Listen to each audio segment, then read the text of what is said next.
Ladies and gentlemen, this first of all is Rick DeSetter. Rick, it is a pleasure to be able to have you on the air. How are you? Good. How are you, Eric? I'm great, man. You know, I've been meaning to have you on Bob FM forever. You listen to the station. Yep, I do. Big fan. And I appreciate that so much. First of all, last year, you were on my stage, at the Crossroads stage. You and your band, The Clutter. I had never heard of who you were. We were introduced while you guys were loading up on the stage. And it was amazing. Here are these guys. You guys have clean-cut haircuts. It was awesome. You're wearing pretty much kind of a plaid shirt. I mean, you look very stylish. But literally, you guys got up on the stage and kicked my ass. I want to let you know that. I was absolutely blown away by your music. And it was just simply phenomenal. You guys were amazing. What I love about you is you guys have your own sound. It's like you have taken everything from grunge to classic rock and infused it and made it your own. Is this your idea? And the first thing I think I want to ask you is, what was your biggest inspiration as a kid so that you were able to create this type of sound? Well, that is a good question. Yeah. Probably a lot of different artists, I would say right? overall the band is my baby, so to speak. You know, Right. I sort of take on the artistic vision for it over the years. And we've had a lot of members over the years, but I've sort of run it. As far as influences that create the sound that we have, yeah, that's a very tough one to answer. What did you listen to as a kid? Man, I don't know. I didn't listen to anything great as a kid. It was just sort of punk rock and stuff like that. There But you I think go. as I got older, I got really interested in the artsy stuff. You know, I mean, sort of your typical, you know, I liked Radiohead and Muse, and then I liked stuff like Queen. Anything that was very sort of eclectic. I got really into the big 70s bands a few years ago, and I really liked that big idea of the big arena rock with the big riffs. Well, and that's what I'm I a like huge fan too. of that. Yeah, because it showed. I mean, what I really loved about your music and the set that you guys played at the Taste of Tippecanoe was it was one of those like a concept album that was very visual. I mean, it was like, you know, Pink Floyd, Dark Side of the Moon type of stuff, where it really took you on a journey from beginning into end. And that's really rare to come by, especially in the music scene today. It is all about hits. It's all about one song after another song after another song, and not melding it into this fusion that takes you on a journey. You guys accomplished that and did it in your own way, and I say kudos to you for it. Well, thanks. Yeah, I think what at least what I'm always doing is whenever I hear my favorite music, I'm grabbing little tidbits of it and you borrow little pieces. Of course. You borrow all your favorite pieces and try to figure out how to Frankenstein them together. And I'm also a huge fan of those song endings that build up really big and epic. Just how moving can you make the song, basically. Well, it's amazing. Literally, it is epic music, and I love how you Frankenstein it together. That is a great way of putting it. Now, you guys were formed in 2008. Eclectic, I think that's a good word to use for your band, but you really are almost futuristic. I remember last year when you guys walked off the stage, and I was so blown away, and I looked at the audience and I said, you just heard the future of rock and roll from this band right here from West Lafayette called The Clutter. And I still say that today every time I talk about it. It's amazing. I appreciate that. Well, we appreciate... a very high compliment. Well, we appreciate the artistic value that you put into your music. And, of course, you guys do hail right here, Lafayette, West Lafayette. Very edgy. And I love this because you do have sounds. It starts really from the 70s on up. Like you said, to almost sounds of punk rock, Radiohead, classic 70s rock, and you just fuse it together. It's Yeah, amazing. the underlying tone has always been punk rock for me growing up. That's sort of the meat and potatoes of the music, but then you add a lot of dynamic flavors.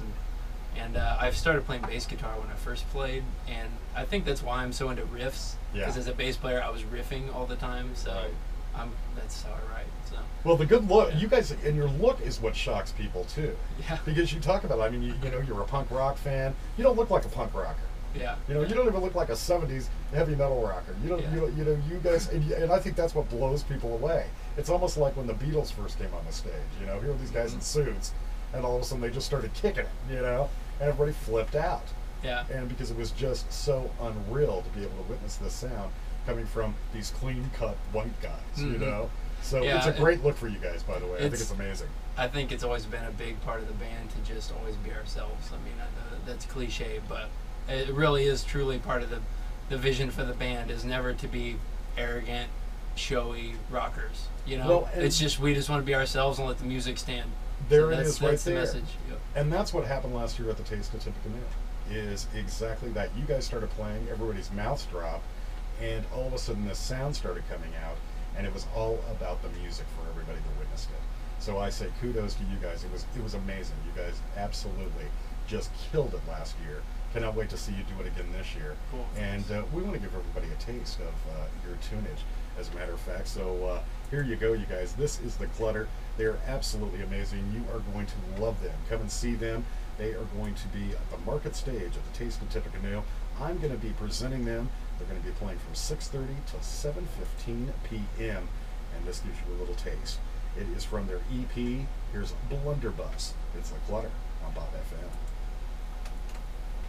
And there it is right there, Blunderbuss from the Clutter. And here with Eric Wake, 95.3 is the one and only Rick DeSutter. You are the helm of the Clutter. This is kind of your baby and your vision for this band. And I guess the question that I have to say, first of all, what a great song. I love that song right there. All of your songs I really enjoy. But what made you come up with the Clutter? I mean, your last name's DeSutter, and was it just something that you rhymed with? Yes. At the time, I had written a lot of music under just my name, basically solo music. And then I decided, after being in a few bands that I wasn't the leader, I thought, I think I could do this.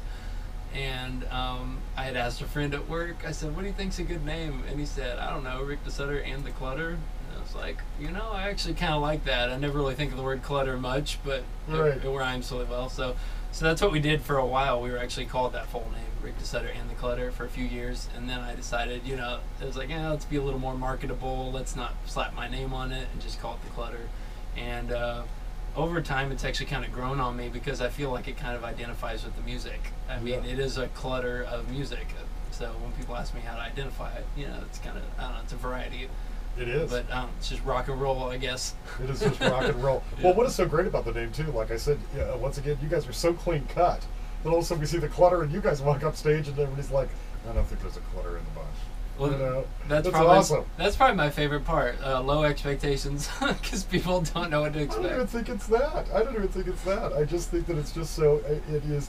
That is the gimmick right there, and then you let the music speak for itself.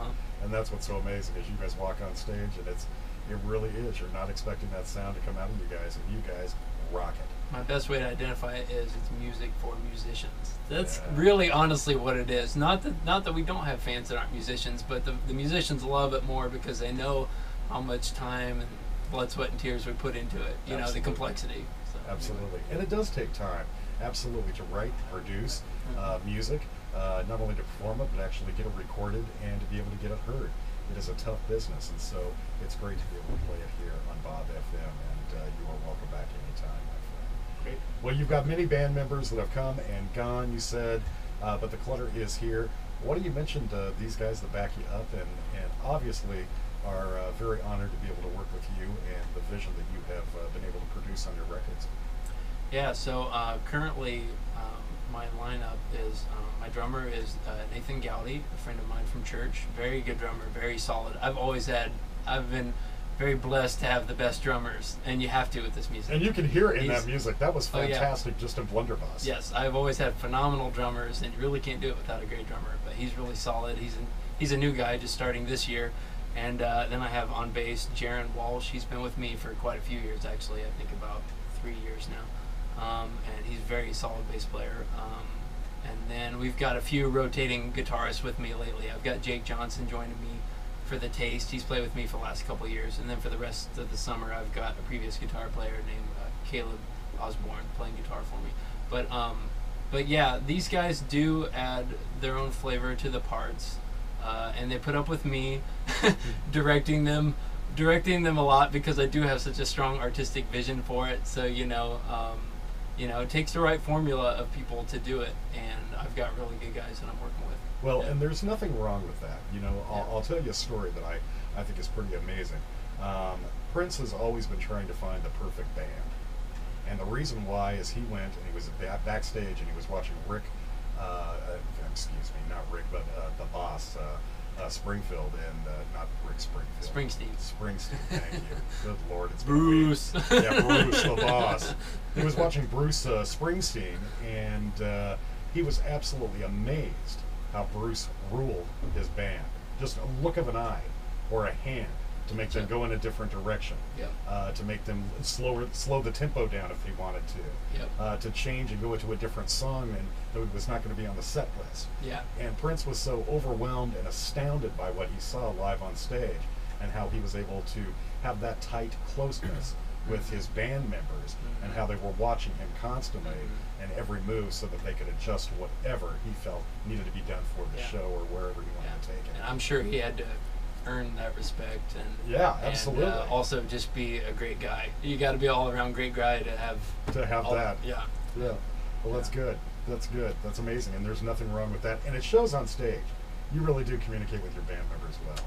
So it's really you do. It's amazing. That's part of the fun of watching you live in concert. Not only hearing the great music, but watching you live in concert. And also, what I love too is what everybody's going to hear. Well, you just heard a blunderbuss, and what we're going to hear next coming up. You guys sound just like that in concert, and that's very amazing. Appreciate that. Yeah, we try very hard to. We practice a lot on the songs. We want to put on a good show, so we always want to sound really solid. So you're writing new tunes, right? Yes, definitely. We have an album that we're working on. I think it's going to be about 6 or 7 tracks, but we've been setting on them for a while, writing them as fast as we can.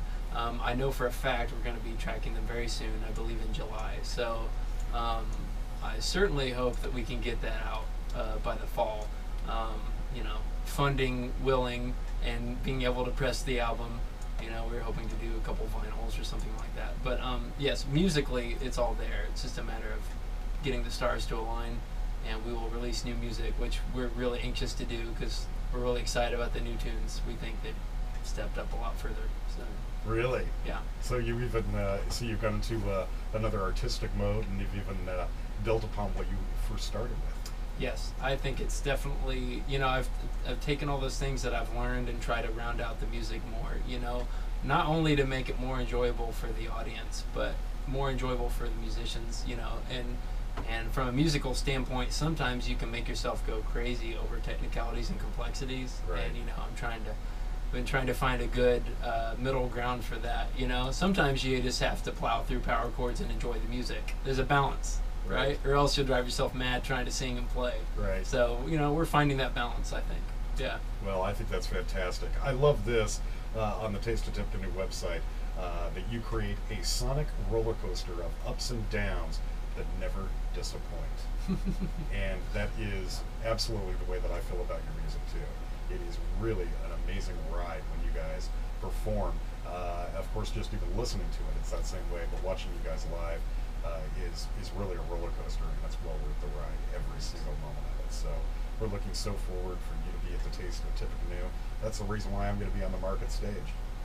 Is the reason because the Clutter is going to be performing there live.